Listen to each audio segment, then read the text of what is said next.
Some stories aren't just written, they feel unleashed. And Emily Bronte's Wuthering Heights is exactly that. It's a storm, a raw, brutal, and absolutely unforgettable masterpiece that just completely shattered the rules of the Victorian novel. Sure, you can call it a Gothic romance, but it's also this incredible, deep dive into class, obsession, and a revenge so bitter it poisons generations. All right, let's step into the dark heart of this literary tempest. So let's set the scene. The year is 1801, and we see this world through the eyes of a total outsider. You got this wealthy city guy, Mr. Lockwood, who's renting a fancy manor called Thrushcross Grange. He's looking for some peace and quiet. He is our way into the story, and believe me, he is completely unprepared for what he's about to find. He represents polite, proper society, and it's about to slam headfirst into something much, much more primal. So, Lockwood decides to go meet his landlord, and he heads over to a place called Wuthering Heights. Now, that name itself is a huge red flag. As the book tells us, withering is a local word that describes the crazy, intense wind that just batters the house constantly. And this isn't just a weather report, It's a symbol for everything. The house and the people inside it are just like that storm. Raw, untamed, and totally defiant. And the master of this charming house? Well, he's just as welcoming as the howling wind. Mr. Heathcliff is this imposing figure full of contradictions. He's described as a dark-skinned gypsy, but he carries himself like a gentleman. His invitation to walk in is said through clenched teeth. It's pretty much the least welcoming welcome you could ever imagine. Right away, we, along with Lockwood, feel like we've stumbled into a place we absolutely do not belong. A snowstorm traps Lockwood there for the night, and things go from bad to worse. In his room, he finds a name scratched into the bedpost over and over and over again. Catherine Earnshaw, then Catherine Heathcliff, then Catherine Linton. Then he has this terrifying nightmare about a ghostly child clawing at the window, begging to be let in. I mean, can you imagine? That's it for him. His curiosity turns into a desperate need to know what on earth happened in this house. So he asks his housekeeper, Nelly Dean, to tell him the whole story. And this is where the real story begins. The frame narrative opens up, and we're pulled into the past. Nelly Dean, a servant who saw it all, starts her story.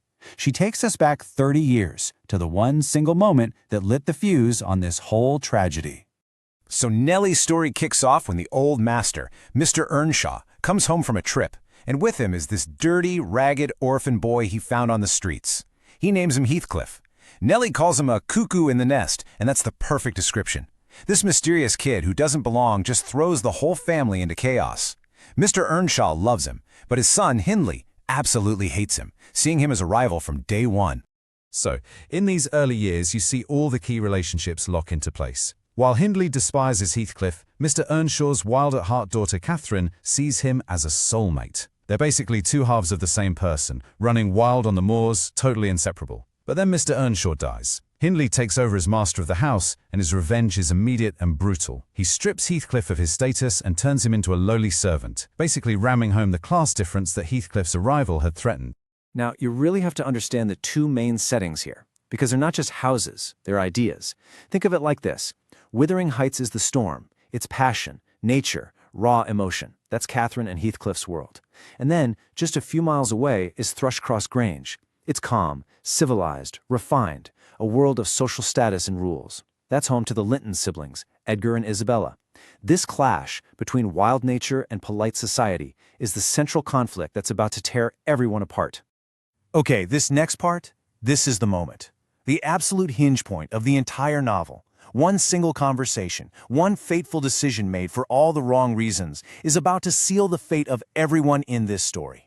What happens is Catherine gets hurt and has to spend 5 weeks recovering at the fancy Thrushcross Grange. And she comes back. Different. More like a lady. She tells Nelly that the rich, gentle Edgar Linton has proposed and she said yes. And her reason is just heartbreakingly pragmatic.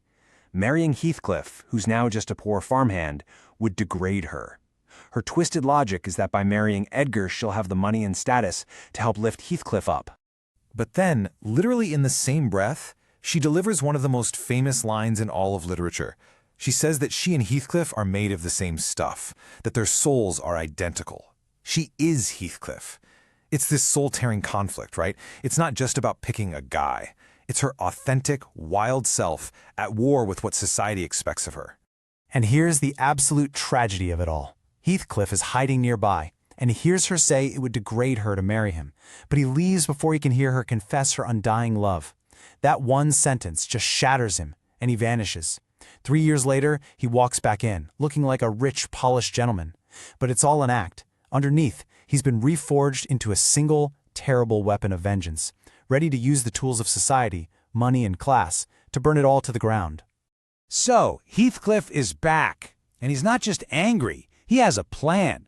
This isn't some hot-headed lashing out, no. This is a cold, patient, multi-generational war designed to utterly dismantle the families that he believes wronged him.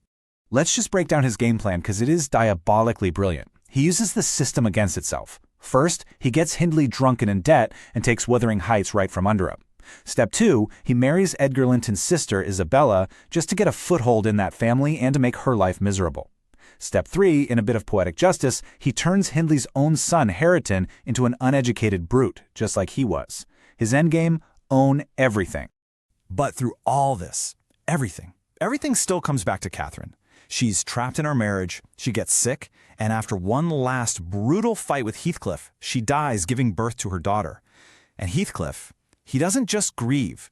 He explodes with rage. He screams at her ghost to haunt him forever. He believes she killed herself by choosing Edgar. Her death doesn't stop his revenge. It just makes it absolute. Okay, so now the kids come into the picture. And for Heathcliff, they're not people. They're just pawns in his final checkmate. You've got Cathy, Catherine's daughter, who has her mom's spirit but her dad's kindness. Then there's Linton, Heathcliff's sickly, cruel son who he can't stand. And finally, there's Hareton Earnshaw, who Heathcliff has raised to be an illiterate field hand. And this is Heathcliff's masterpiece of cruelty. He actually kidnaps young Cathy and forces her to marry his dying son, Linton. It's a twisted, legal trap. He knows that when her father Edgar dies, and then her new husband, Linton, dies, he, Heathcliff, will legally inherit everything they own, including Thrushcross Grange. And it works. His revenge is total. He stands as master of both houses. So, he won, right? He got everything he wanted. But did it make him happy? Not a chance. We're now coming back full circle to the present day to witness the final haunting chapter of a man who gained the whole world only to find out it was completely empty. See, with all his enemies dead or broken, Heathcliff is just alone, and his obsession with revenge is replaced by his original obsession, Catherine. He's not haunted by guilt, he's literally haunted by her ghost. For 18 years, revenge was just a way to pass the time. Now he sees her everywhere, he talks to her, and he realizes this world he built without her in it is totally unbearable. In his final days, he basically just gives up on living. He stops eating, wanders the moors day and night, talking to her, feeling her getting closer. Nelly Dean finds him dead in Catherine's old room, soaked from the rain coming through the window he left open for her, with this strange, joyful smile on his face. His long, violent war with the world is over. It's like he just willed himself to die to finally be with her. But here's the thing, the story doesn't actually end in darkness. The destructive cycle is finally broken by the next generation. A slow, gentle love starts to grow between young Cathy and Hareton, and by teaching him how to read, she heals the wound of class and cruelty that destroyed their parents. Their love isn't a wild storm, it's about forgiveness and rebuilding. And so we end where we began, with Lockwood. He visits the graves of Catherine, Edgar, and Heathcliff, all side by side. He feels the soft wind on the moors and just can't imagine any turmoil under such a peaceful sky. The great storm of passion has finally passed. And that leaves us with the big, powerful question the book asks. So what do you make of it all? Is this a story about a transcendent love? A love so powerful it breaks through class, morality, and even death itself?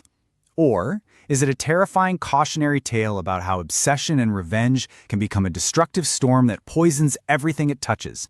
The genius of this novel is that almost 200 years later, we're still fiercely arguing about the answer.